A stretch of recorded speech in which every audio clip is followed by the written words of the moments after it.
தற்போதைய செய்தியை பார்த்துக் கொண்டிருக்கிறோம். திருச்சியில் லஞ்சம் வாங்கிய விஏஓ கைது செய்யப்பட்டிருக்கிறார்.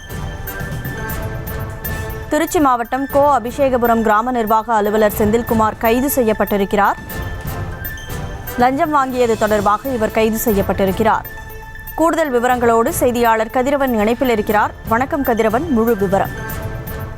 வணக்கம் கலிமொழி. திருச்சி மாவட்டம் தாளக்குடியை சேர்ந்த நாராயணசாமி என்பவர் மகன் ரத்தினகுமார், இவரது மாமனார் ரவிச்சந்திரன் கடந்த 2002ஆம் ஆண்டு காலமாகிவிட்டார். மாமனார் பெயர் உள்ள சொத்துக்களை விற்பதற்காக வாரிசு சான்று கேட்டு ரத்தினகுமார் திருச்சி மேற்கு வட்டாட்சியர் அலுவலகத்தில் கடந்த 22ஆம் தேதி விண்ணப்பித்துள்ளார்.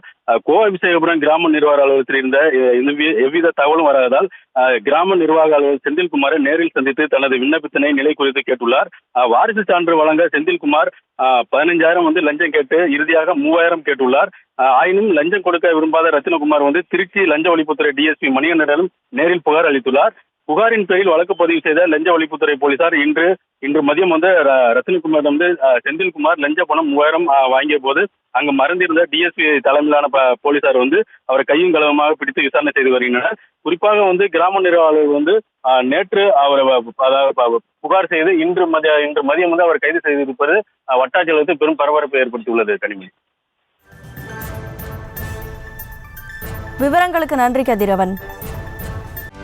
செய்திகளை உடனுக்குடனும் துல்லியமாகவும் தெரிந்து கொள்ள சப்ஸ்கிரைப் பண்ணுங்க.